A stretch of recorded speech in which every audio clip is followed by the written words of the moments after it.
Well, welcome to our Revelation class. Here's what I'm going to do. I've got 3 logistical points I just want to address up front.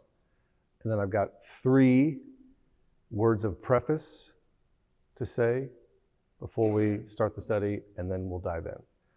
So, point number 1, we'll have to do a little bit of passing around here, but point number 1, we've got the notebooks prepared. As I mentioned earlier, the notebooks that we've got compiled, you can thank Heather Wright. She did a lot of work putting all these together. But the notebooks are going to contain all the material that we'll cover from this week till the very last week. And like I said, there's some maps and different graphs and charts, etc. in there. Your task will just be filling in the blanks. So if you don't have a writing utensil, there probably should be one within hand's reach in the pew rack. If not, if you have a favorite or preferred writing utensil, just maybe plan on bringing that in the future. But we've got notebooks. Could I maybe have a couple of volunteers to help pass these out? So the early bird people that registered get the fancy notebook with the clear sheath. And that's what, as we found out near the beginning, there was more and more people saying, I want to sign up too. So we have, for you, late to the party, the not so impressive but equally book. So I'll let you pass those out. Thank you guys. Here's what I would recommend.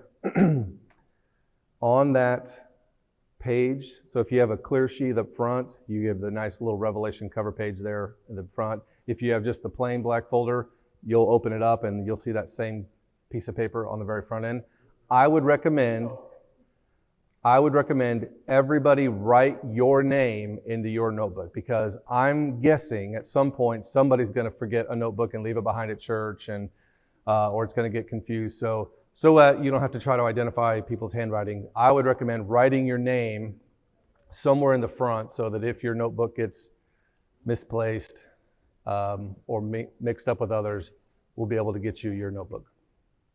So once everyone's got a notebook and you have your name legibly written in there, this will be yours to keep. I won't collect those anymore. This will be in your possession. This is, Terry, what I do tell the teachers. It's now in your hands. It's now your responsibility. But this will be what we'll be going through every week. So that's the first logistical point. Second logistical point, let's talk about time frame. I've been asked more than once, how long is this class going to take? How many weeks are you planning on teaching this? And the answer is, I don't know. And here's why. You need to know, I'm the Bible teacher at Plaza Heights Christian Academy. I taught Revelation as an elective class for my high schoolers. If I teach this class with the same approach that I taught that class, I taught it 5 days a week, 41 minutes each day for 16 weeks, accounting for tests, etc. If I teach this class the same way I taught that class, it would take, I did the math, 46.7 weeks to go through that class. To be honest, I don't want to teach this class that long, and I don't think you want to sit in this class that long.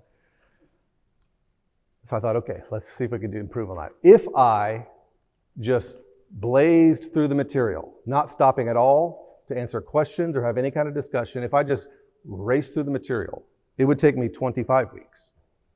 Because it's the book itself is 22 chapters long, and it's a confusing, complicated book. But that won't exactly be helpful to you all if you just sit up here, listen to me, click through slides, and say a bunch of jargon. That's not helpful for you. So I'm hoping we can split the difference, somewhere between 25 and 46.7 weeks. So I'm thinking 36 weeks, that's 8 months, this class. But you're thinking, oh, good Lord, 8 months? That's quite a commitment. I don't know if I could be here every Sunday for 8 months. Good news is, you'll notice right over here, we have a camera recording each session. We will record each week. So if you happen to need to be out of town one week, or you're sick one week and you miss a Sunday, but you don't want to miss the material, we're going to record each week's lesson and then upload it to the church's YouTube channel. It'll just have its own little playlist, Revelation class. So if you happen to miss out on a week, or you want to go back and revisit something that we talked about previously, all the sessions will be recorded and uploaded to YouTube. That way you don't have to feel like, oh, I missed 2 weeks, so I'm just giving up on the class. You can hang with it, because all the material will eventually, within a few days, should be up online. That's the second point. Third point of logistics, let's talk about questions. If you'll note, in the notebook that you just received, in the very back, there's several pages of just blank lines. There's one page that says conclusions. That'll be our final week. We'll wrap up and we'll do some conclusions together. And then there's a few more pages of just blank notes for additional notes, or blank lines for additional notes. Here's what I would recommend. If in the course of one of our lessons, a question pops in your mind, I would recommend jotting it down right there. We will try to allow, at the end of every week, time for questions and discussion. So I will try to get to it, and I don't want you to be like, well, I had a question 10 minutes ago and now I forgot it. So jot it down so that you can remember to ask it. But here's what I'm guessing. If you write down a question pops in your mind, you write it down, chances are, if it goes like the way my classroom did, is your question will probably be answered if I could just keep talking. So chances are, what does that mean? And if you give me like 5 more sentences, I may answer your question. You don't even have to bother. So I do want to allow there to be questions and answers, obviously, but I say jot them down so you don't forget it. And then if I don't answer your question in my next few statements, then when we get to the end, any questions, then you can say, oh yes, I had a question, and we'll tackle it. Sound good? Okay, I will probably, because especially on the front end, some of this technical stuff might be quite new to some of you. You've never heard any of these terms, and the concepts are completely foreign to you. So I will do periodic check-ins. Before I move on to the next one, I'll be like, okay, everybody good here? Anyone need me to clarify anything? So I will still do periodic check-ins, but just jot down your question just in case I'm cooking. So those are my 3 logistical points. Now let me get to 3 points just by way of preface. First one, I wrote and compiled the material of this class for an academic setting. So these lessons that we go through might sound more like lectures to you than you're more normally accustomed to hearing, like a Sunday school class or Bible study. So I realize that even though we use words like Sunday school and Revelation class, that this is not an academic setting. This is the Lord's Day. This is where we gather for corporate worship.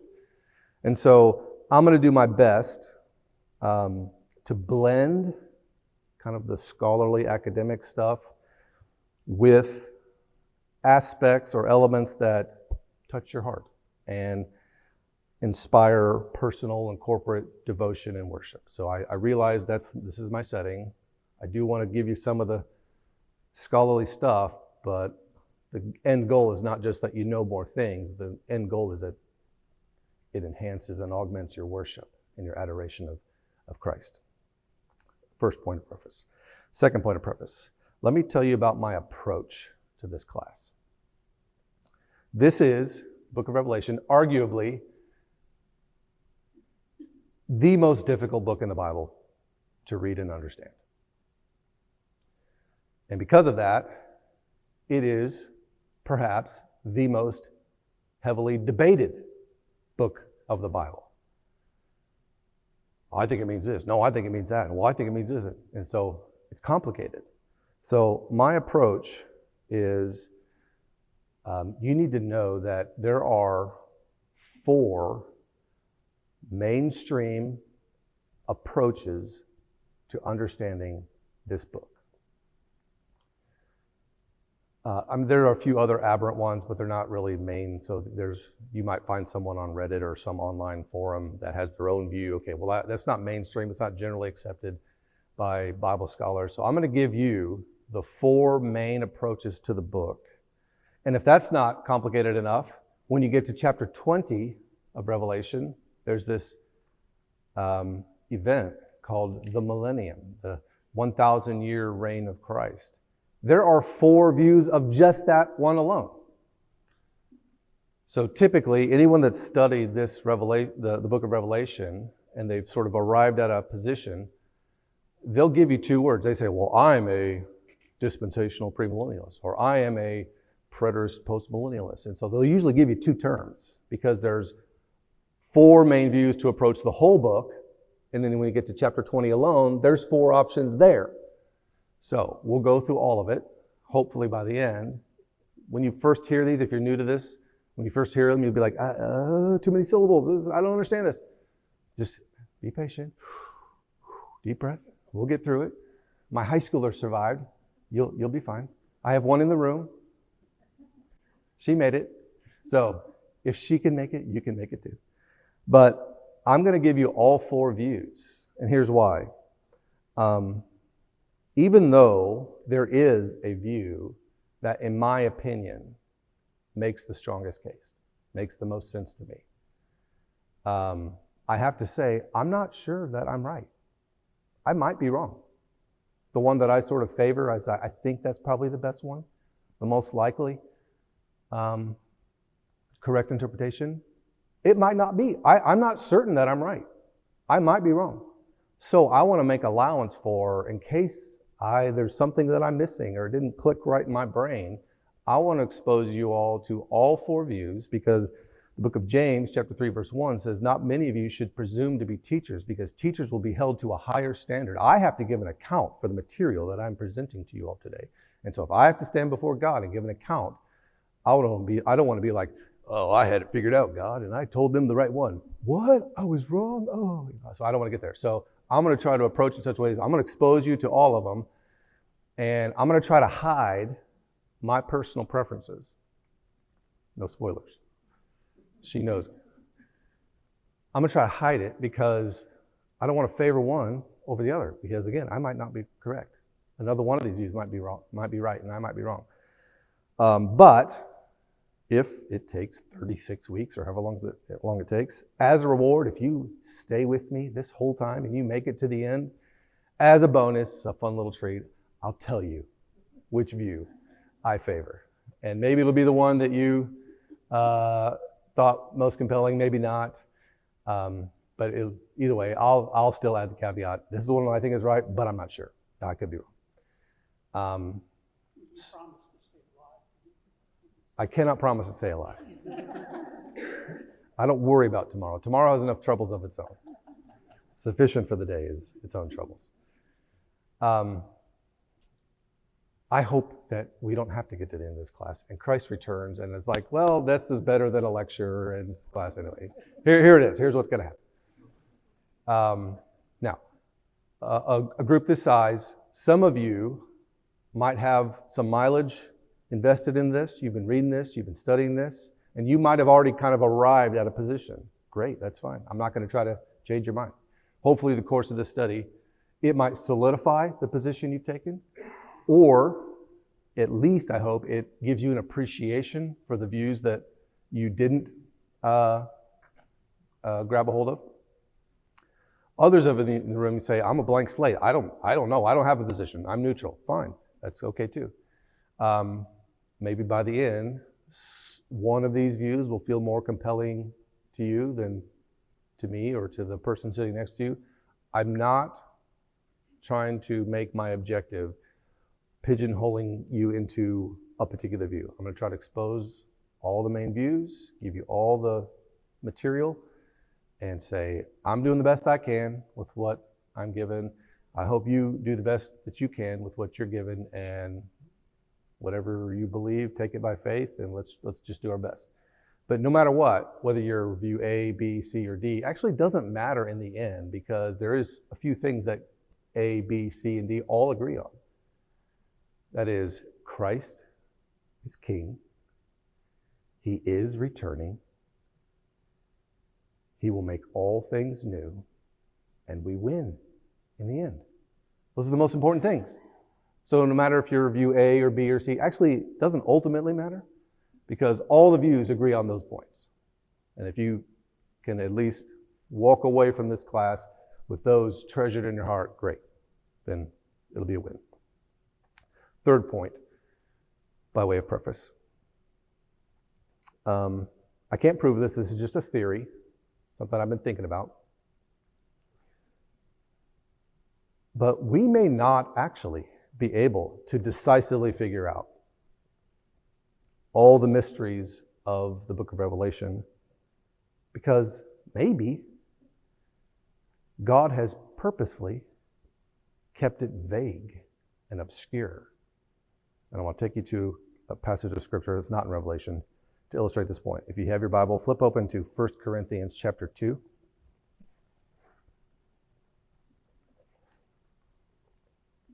I'm going to read verses 6 through 8. 1 Corinthians chapter 2, verses 6 through 8. This is Paul talking about something else, but the principle might apply to our study of Revelation. 1 Corinthians chapter 2, starting verse 6, it says, this is talking about God's plan of redemption, Christ being the sacrifice for humanity. It says, "Yet among the mature we do impart wisdom, although it is not a wisdom of this age or of the rulers of this age who are doomed to pass away, but we impart a secret and hidden wisdom of God, which God decreed before the ages for our glory. None of the rulers of this age understood this, for if they had, they would not have crucified the Lord of glory." Here's the point. Paul is saying, God decreed before the ages of the world a plan to redeem humanity. But it says he kept it a secret, hidden wisdom, hard to discern, hard to figure out. He said, Paul said, God did it that way because if he just would have spelled it out plainly, the enemies and opponents of God would have said, so wait a minute, if we crucify Jesus, it's going to pay the penalty for sin? Well, then let's not crucify him. He said they wouldn't have crucified the Lord of glory if they would have known the plan clearly. So it was kept hidden from them. Only the eager sojourner for truth could sort of sense it, perceive it, in part, but not wholly and entirely. I'm wondering if the same thing may not be in play with Revelation. If Paul is saying God didn't lay down all his cards on the plan of salvation, because if he had, he still gives free will to the agents of men. And if he would have said, well, here's the game plan. Here's what we're going to do. We're going to send my son. He's going to be incarnated in human flesh, and then he's going to be born here, and then he's eventually going to get to this point. And if you crucify him, it'll be the payment for sin. Then the opponents will be like, well, then we're not going to do that. The enemies of God would be like, well, we don't want that to happen. So they wouldn't have crucified the Lord of glory. So I'm wondering if perhaps the same thing is maybe not true here. Maybe God's end game strategy, it's kept shrouded in mystery. Could it be this? Could it be that? I don't know. What do you think? Because if he just told it plainly, then the opponents and enemies of God would be like, well, then we're not going to do that. We don't want you to win in the end. So if that's your game plan, we're going to react.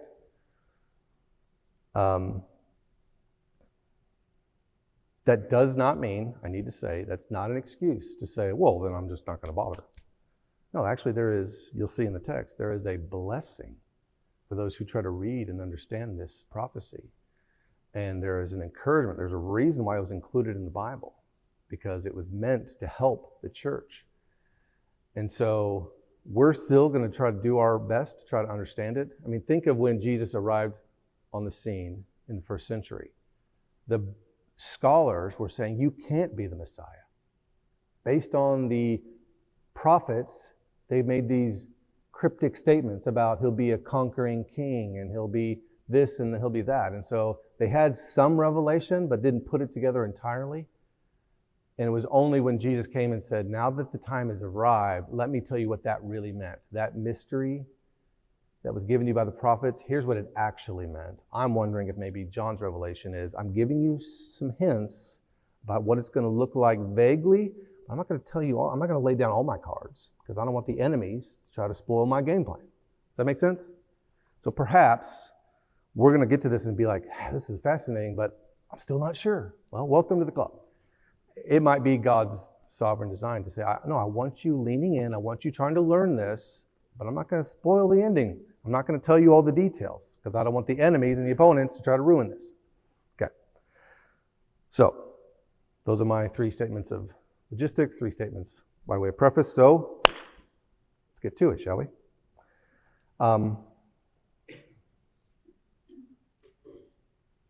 I lied. One final note. I promise that we will spend somewhere between 85 and 90% of our time in the text, going verse by verse through every chapter. I promise. But that time will be so much better for us if you'll allow me probably a couple of weeks of laying some foundation, getting the technical terms out in front of you, doing some summarizing of the 4 main views and the approaches. So if we get a couple weeks into this and you'd be like, he hasn't even opened it to Revelation yet. What is this? Now, if you'll just give me that, if you'll just grant me a couple of weeks to kind of lay out all the terms and the framing of this book, that'll be our foundation, and I promise we'll spend the rest of our time in the text, okay? Everybody fair? Everybody cool with that? Okay.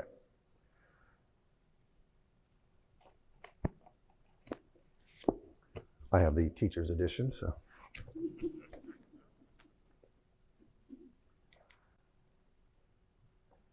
Let's get to the introduction. Purpose, theme, background, structure, John's revelation. So letter A, the purpose.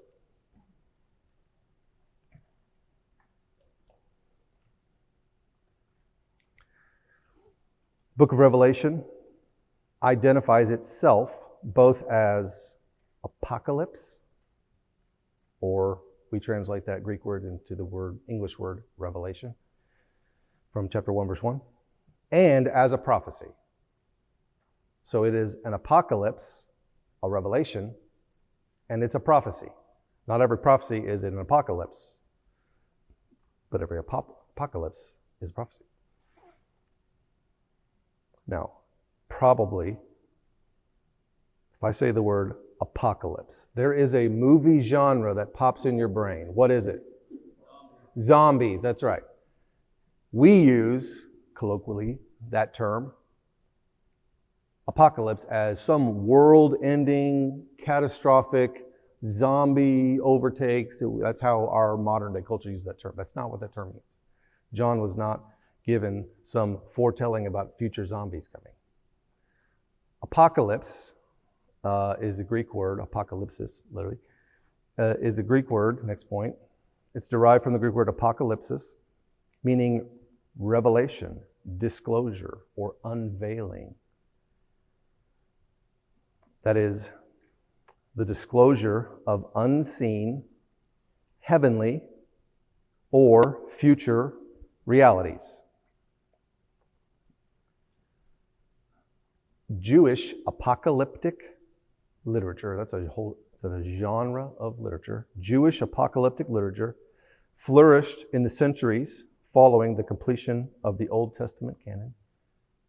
Canon does not mean those things that you fire big lead balls out of. Canon is the word they use for a measuring rule or a standard, how they completed the standard of what's scripture and what's not. So the Old Testament canon is the rules by which they established these are scriptures.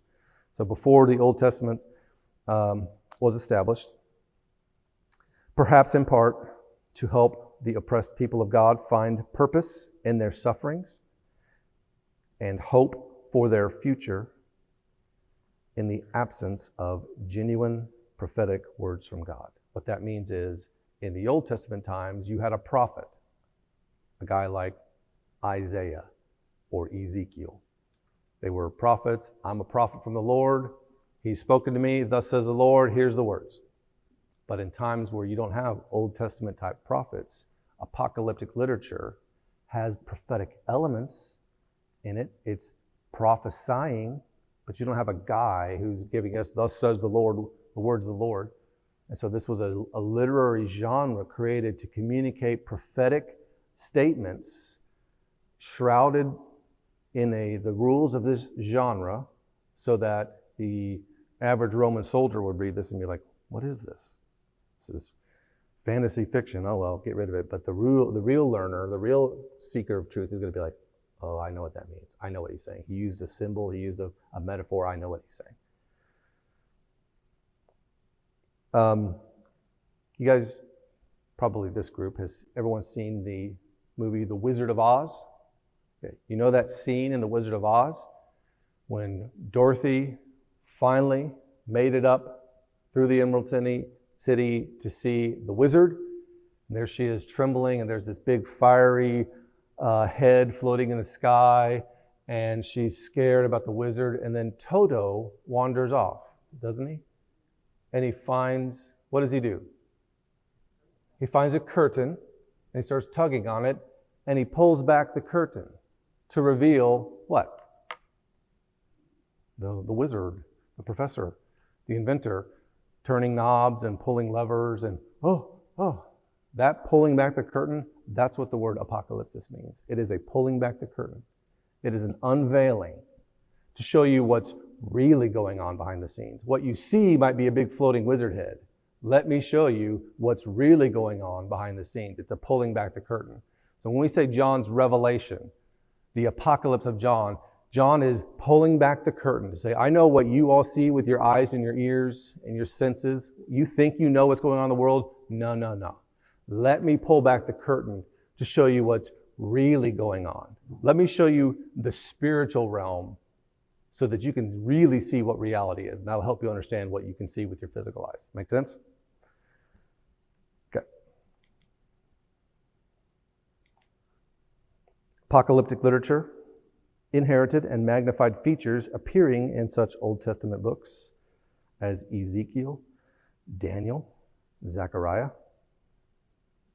These features include visions that dramatize the prophet's admission to God's heavenly counsel, and that convey meaning through symbolism, promising an end-time intervention of God to reverse present injustices. I'll probably say this again later, but let me say it right now. You know there's different genres of literature, right? History, fiction, nonfiction. One genre of literature is poetry, right? But poetry can be, there's all different types of poetry. If I said haiku is one kind of poetry that belongs in the genre of poetry. There are other types of poems besides haiku. Haiku is those little 3 lines, limited number of syllables. So haiku is a very specific kind of a poem, right? There is a broader category called poetry. Haiku is a very specific kind of poetry. That's what apocalyptic literature is. There's this broad category called prophecy.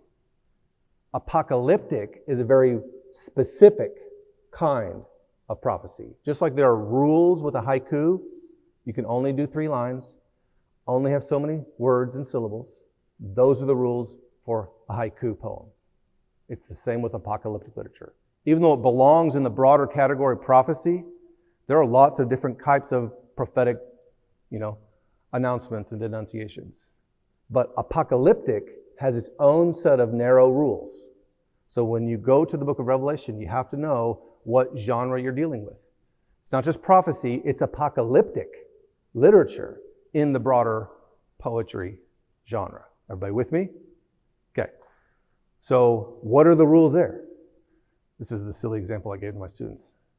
If I said, guys, you'll never believe it. I was reading this book this week. There's this cat that wears a hat, and it goes around to these kids' houses causing all sorts of trouble when it's rainy outside and the mom is away. This is the most amazing story I've ever heard. I got to find this cat. And you'd probably be like, are you talking about the Cat in the Hat? Yeah, you've heard of it? Unbelievable, huh? You go, I hate to break it to you, but I think that's a Dr. Seuss book. That's children's literature. What does that mean? Well, you just know whenever you're reading Dr. Seuss, you know the rules. He makes up words, rhyming them, It's a children's story. All sorts of zany creatures, impossible things. Those are the rules of Dr. Seuss. So someone who's going, this cat is unbelievable, would be properly helped to say, no, you're reading Dr. Seuss incorrectly. When you're reading Dr. Seuss, you have to know that this is just how he talks. This is how he writes. This is how his stories go. The same goes for apocalyptic literature. With apocalyptic literature, there are rules. There's features that are always common. And if you don't know that, you're going to go to the book of Revelation and be very confused. Well, I guess this dragon had 7 heads. And in the same way, they would go, no, Dr. Seuss has rules. Everyone in the first century knew the rules of apocalyptic literature in the prophecy genre. We're 2,000 years removed from that. We don't know the rules, hence much of the confusion. So, this is why I want to spend some time laying the groundwork. So when you understand the rules, what's meant to be communicated, the meaning becomes so much more clear. Revelation, therefore, starts in the apocalyptic wing of authentic, divinely inspired prophecy, emphasizing visionary experience, symbolism, and literary art. Revelation is not the only book of the Bible with apocalyptic literature. It's almost entirely apocalyptic literature, but we see little snippets of apocalyptic language in other parts of the New Testament. What's classically known as Jesus' Olivet Discourse. It's in Mark 13, Luke 21, Matthew 24, where Jesus is saying, oh, you will hear of wars and rumors of wars and all that. He's sort of putting on his prophetic hat, and he starts using apocalyptic language. The sun will be darkened and the moon will turn to blood. And anyone in the first century would know, oh, okay, he's talking to us in apocalyptic language. So what's he trying to say? You also see it, Paul, when he's talking about, quote, the man of lawlessness in 2 Thessalonians 2. So you get little snippets of apocalyptic language in the New Testament. Some in the Old, some in the New. Revelation, you're drinking from a fire hydrant. It's just all apocalyptic imagery and etc. How are we doing there? Anything need clarified? Okay, we haven't even got to the big terms yet, but we'll see. So let's move on to letter B, theme. So that's the purpose of the book. What's the theme of the book? Revelation unveils the unseen spiritual war in which the church is engaged. The cosmic conflict between God and his Christ, which just means his anointed one, with God and his Christ on the one hand, and Satan and his evil allies, both demonic and human, on the other. So it's a battle, cosmic battle, good versus evil. Those on God's side, those opposing God. In this conflict, Jesus, the Lamb, has already won the decisive victory through his sacrificial death, but his church continues to be assaulted by the dragon in its death throes through persecution, false teaching, and the allure of material affluence and cultural approval. So the theme of the book, this is a cosmic battle. There's a war. Jesus has dealt the decisive blow, but he has defeated Satan and his minions. But the battle is still winding down. Victory has already been secured, but there's still railings, flailings. So in this time, after the cross secured the victory, there's still, the battle is coming to an end. During that time, the church is being assaulted. Not just with persecution, but also temptations and entrapments. by revealing the spiritual realities lying behind the church's trials and temptations during the time between Christ's first and second comings, and by dramatically affirming the certainty of Christ's triumph in the new heaven and new earth. The visions granted to John both warn the church and fortify it to endure suffering and to stay pure from the defiling enticements of this present world. So, theme of this book, while the battle is coming to a conclusion, it's warning the church, don't be drawn away by this, don't be deceived by that, but also to say, we're almost done. There's still going to be some bullets flying by, some explosions still happening. Don't worry, we've won. The battle is, the defeat has happened. Our victory is sure, but the battle is still going to rage on a little bit longer. It has to come to an end. So there's still going to be some harm, but don't worry. Stay faithful to the end. Everybody good there? Any questions on purpose or theme? Okay. Let's move to letter C then. Background of the book.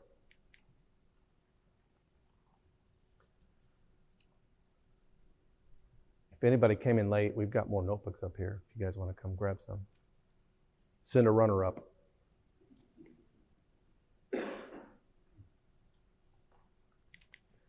First point, letter C in the background.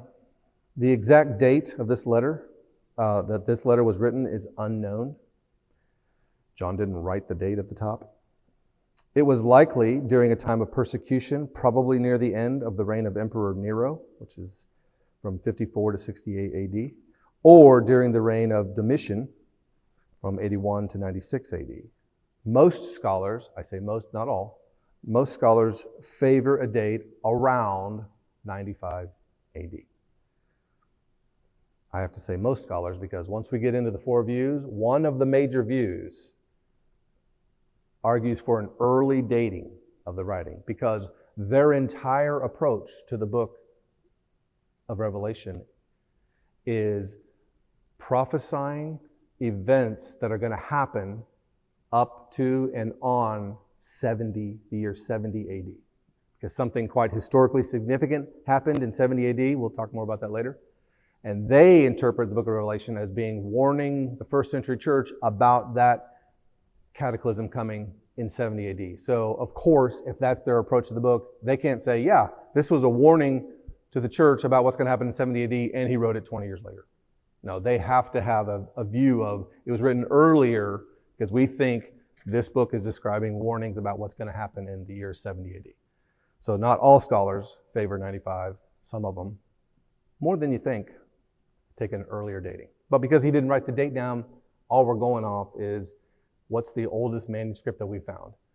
Well, if it's around 95 AD, okay, maybe that's one of the first, but who knows? Maybe there were earlier ones that didn't survive. Like, we can't prove that. John addressed the book to the 7 churches that are in Asia. Now, keep in mind, this is first century. In the first century, the superpower of the day was the Roman Empire. Their reach was vast, covered many, what in our map today is different countries. The Roman Empire was sprawling. And what was called back then, different Asia provinces, today is our modern day Turkey, the country of Turkey, or Türkiye, I learned from the World Cup. At the time of first century, this was under Roman rule, and they divided them up by provinces. And there were 7 real, actual churches in those Christian churches in the Roman Empire, in that Asia province. And that's who John addresses the church to, or this letter to. He addresses it to the churches that are in Asia.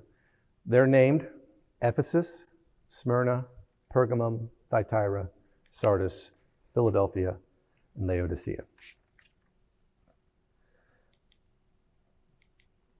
These churches were threatened by false teaching, such as that of the Nicolaitans, from chapter 2, verse 6 and verse 15, by persecution, chapter 2, verse 10 and verse 13, by compromise with surrounding paganism through idolatry and immorality, chapter 2, 14, verses and 20 to 21, and by spiritual complacency, chapter 3. Jesus sent his, you have to forgive me, the difficulty of seeing what's in the margins, that has to do with the file that I sent Heather, not her composing these notebooks, so my margins were off. So if it's a little hard to see kind of in between there, please work with me. Jesus sent his revelation to John to fortify his churches to resist the wiles of the devil, whether in the form of intimidation or intimidating violence from the beast, deceptive heresy, what's called the false prophet, or the beguiling affluence from the prostitute, or your translation might say the harlot.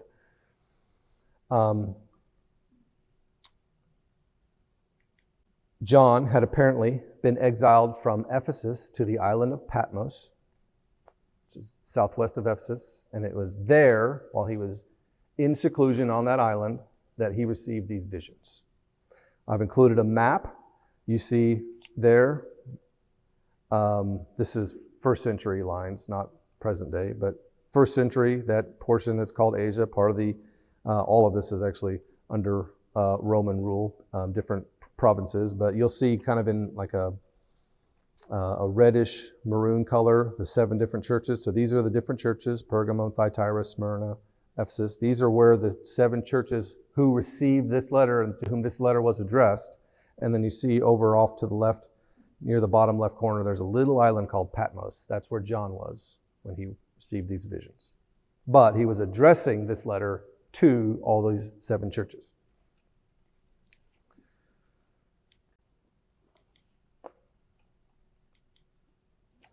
Now, let's talk about structure of the book.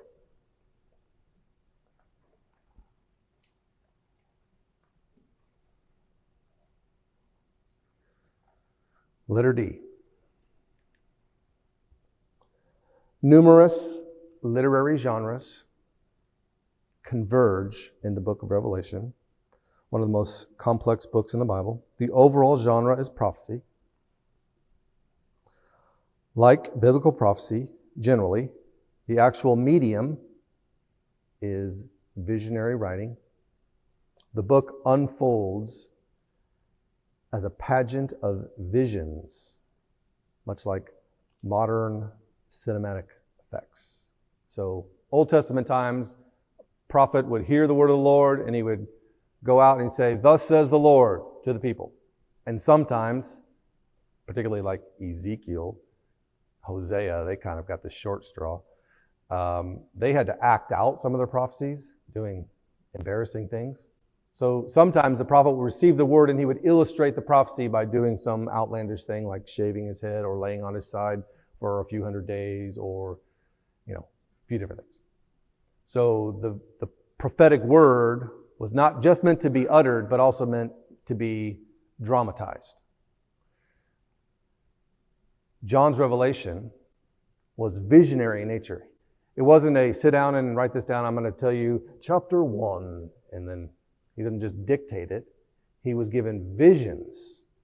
And in these visions, he would write down, "I saw something that looked like this. And then I heard something that sounded like that." These senses were engaged, and it's primarily visual. He was given a vision, multiple visions. And so he was told to write down what you see, write down what you hear. And modern day filmmakers don't just tell their story through dialogue, right? They use scenery, they use lighting, they use sound effects, sometimes CGI, special effects. Those are all elements to help them tell the story in their film, right? In the same way, John's revelation is not just, here's a bunch of words I want you to write down. He's showing them visuals, images. Sorry, I thought that went blue. He's showing them visuals and images to communicate the fullness of what's being revealed. Remember, he's pulling back the curtain. Let me show you what's really going on behind the scene. Furthermore, the way in which real persons and events are actually portrayed is the way of imagination, with unlifelike details.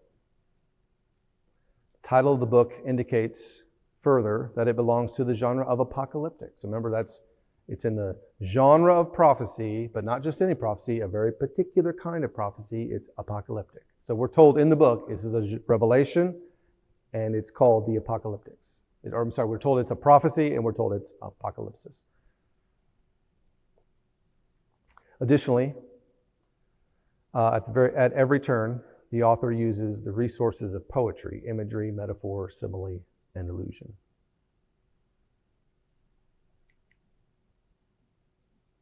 Sorry, was everybody good there? Not yet? Okay. I get that a lot. Go back, Mr. Dyer, go back.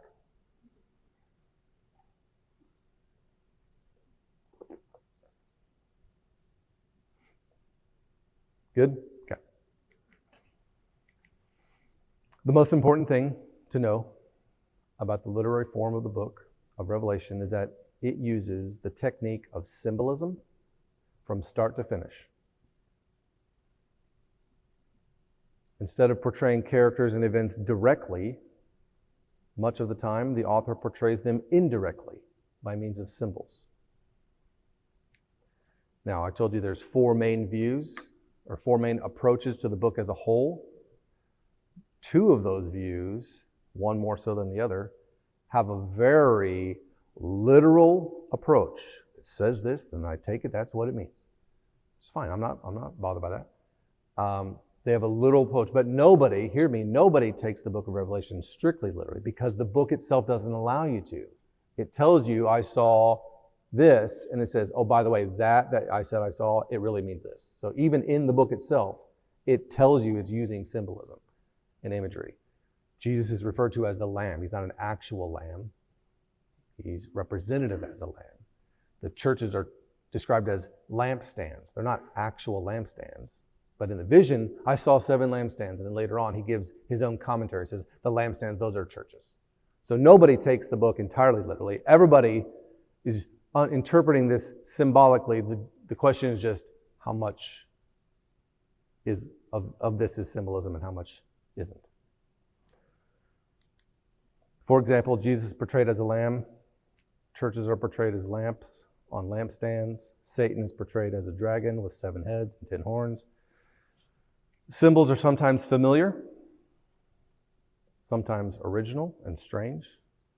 The chief interpretive question is what the symbols refer to. That's the million-dollar question. Okay, I'll grant you there's some symbolism here. What does it mean? Hence the debate. Well, I think it means this. Well, I think it means that. Now, by my clock, we have 6 minutes or so. I don't want to start a new section with only 6 minutes, so this will be our first opportunity to pause and check in, and let's see what questions are already surfacing. What observations are you hearing or making an impact already? Yes?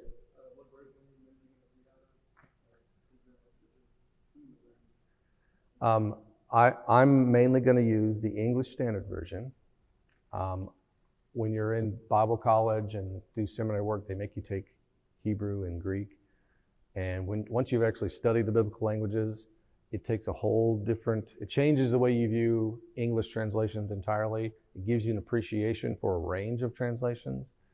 And so I'm fine with a multitude of translations represented. I don't really have a strong, no, this is the only way.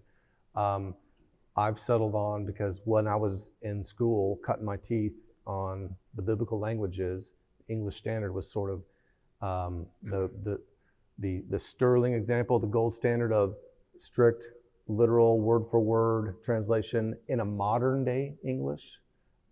50 years ago, there was a different translation that was the gold standard for strict, word-for-word, literal. And so I'm okay with a variance of translations.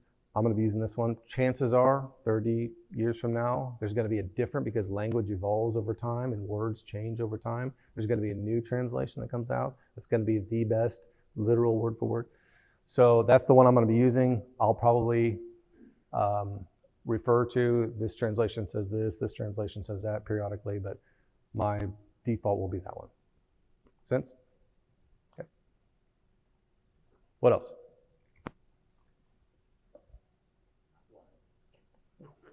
We know.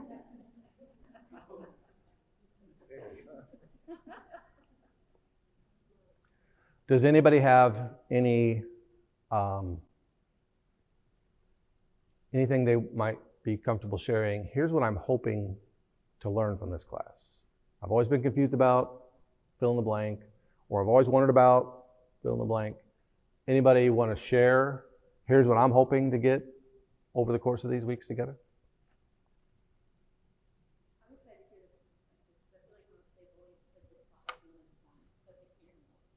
Yep. And if you looked ahead, by the way, I have one student who always tries to predict what I'm going to say, and he fills in the blanks ahead of time, and without fail, he's almost wrong at least half of the time. Don't be that student. So just wait for me to get to the blanks, and I'll give you the right word first time so you don't have to go back and correct it. But if you looked ahead, once we get through like all the technical stuff, your notebook is spelled out with chapter 5. Then I give you the 4 main views, how they interpret chapter 5, a summary of how each 4 views, and then there's just a list of lines with notes. So when we get to the text, we'll read the text together. I'll give you how A, B, C, and D interpret that chapter, and then we'll work through it and we'll talk and we'll discuss. So that's how it's worked out. So you will get an exposure of all 4 views in every chapter. I'm interested in the very first part of the purpose. You said perhaps in part to help the oppressed people of God find purpose in their sufferings and hope for the future. Too many times I think we get caught up in all the arguments over the prophecy. Mm-hmm. We don't get to the how can we utilize this. Correct. Exactly right. The whole point. The point is that not that you know the precise details of what's going to happen. The point is you're in the middle of a conflict. There's bullets whizzing both directions. So you need to know how to be faithful as this battle is coming to a conclusion. Good point. Anything else? Yep. I've heard people have strong discussions or argue about the 4 different views, and I'd like to have an opinion, so I'm really hoping for always. Okay. If I do a good job, then you'll gravitate towards one. It may not be the one that I do or other people do. That's fine. That's welcome to the book of Revelation. But yeah, I hope you do. Probably you're not alone in that. Like, this has largely been ignored by a lot of Christians. It's just too complicated. I don't know. I'm just trying to live my life, and I'm just trying to not, keep my kids alive, and I'm trying not to fail in life. They don't even have the bandwidth to try to wrap their minds around this, and so it's largely ignored, unfortunately so, because the text is clear. There is a blessing for those who embark to try to read and understand this. So I hope more people are like that. Like, I've ignored this for years. It's time. It's time I get my mind wrapped around this. So good. I really appreciate you opening up about you have a feeling, but you don't know exactly. I think that's probably most folks really said that you have a pretty good idea where it on the scale goes for freedom, honest, and all of that. But what I don't want to ask you is separate people, because I'm strongly this way and I'm strongly this way. Yep.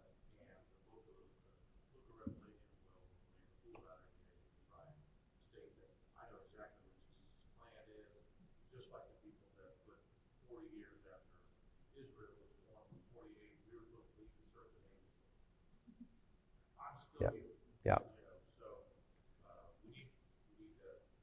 I think that's well said. In fact, let's make a deal, shall we? I won't kick you out of my class for having a different view than me, so long as you don't come at me with torches and pitchforks if I have a different view than you. Fair? Deal. Okay. Yeah. There's a joke when people study these things. Oh, I'm a premillennialist, postmillennialist, all-millennialist. And they throw in, I'm a pan-millennialist. I don't know what the details are. I just know it'll all pan out in the end. So you may end up there at the end of this class. That's fine too. All right. We're right at 10:30. Let me close this in prayer and we'll get ready for worship. Thank you, Father. You have exalted above all things your name and your word.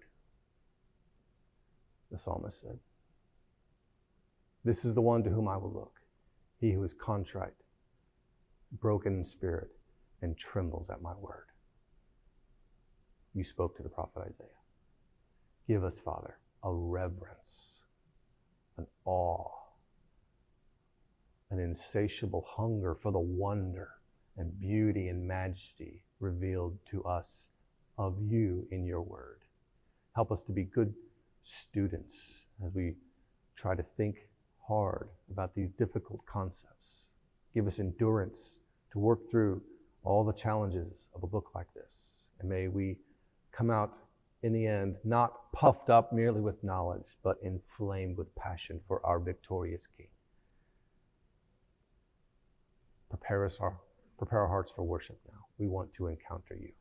Don't want to just sing about you or hear about you. We want to sense you. We want to see you. We want to hear from you. Pray this for your glory's sake in the name of Christ. Amen. Thank you, guys. If you didn't get a notebook, there's, I think, some extras still.